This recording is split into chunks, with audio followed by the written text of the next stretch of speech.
L'œil du loup.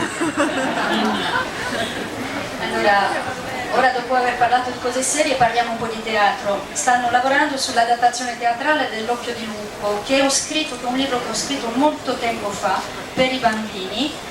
L'ho scritto più di 30 anni fa e purtroppo, ahimè, sono ormai più di 30 anni che i professori torturano i ragazzi con l'Occhio del Lupo. Pour résumer l'histoire de l'œil du loup, quand j'étais, il y a donc 35 ans, j'habitais à côté d'un jardin zoologique et la cage des loups donnait sur le boulevard. Et tous les matins, j'étais professeur, donc j'allais avec mon cartable retrouver mes élèves. Et il y avait un loup dans cette cage qui faisait l'aller-retour, comme ça, sans arrêt. Sans arrêt.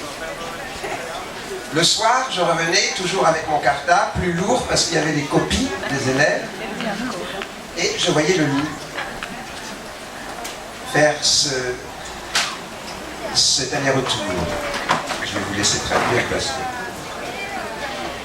E per fare il riassunto della storia, quando molto tempo fa, quasi 35 anni fa, ho scritto questo libro, abitavo accanto a un giardino zoologico e aveva questa particolarità che una delle gabbie che conteneva un lupo dava proprio sul viale dove camminavo tutte le mattine. Tutte le mattine facevo l'insegnante, quindi partivo con la mia borsa e camminavo e passavo accanto a questa gabbia dove c'era il lupo che faceva questi andati e ritorni infiniti. E la sera, alla fine della giornata, quando tornavo sempre con la mia borsa più pesante, con tutti i compiti dei ragazzi, ritrovavo il lupo che continuava a fare questi andati e ritorni. Et au bout de plusieurs jours, je me suis posé la question, mais que fait ce loup? Pourquoi ce loup fait ce va-et-vient indéfini? Et je me suis même levé une nuit à 2 heures du matin pour aller voir s'il dormait. Il ne dormait pas. Il marchait. Et en me renseignant, j'ai appris que ce loup avait perdu sa louve. Sa louve était morte.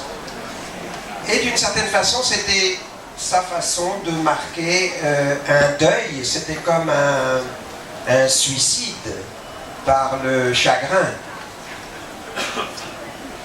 E dopo qualche giorno vedevo sempre la stessa scena e quindi mi sono posto la domanda: ma come mai questo lupo fa così? Perché fa questi andati e ritorni infiniti? E quindi mi preoccupava al punto che una notte alle 2 di notte mi sono alzata, sono andata a vedere se cosa succedeva e continuava a camminare su e giù.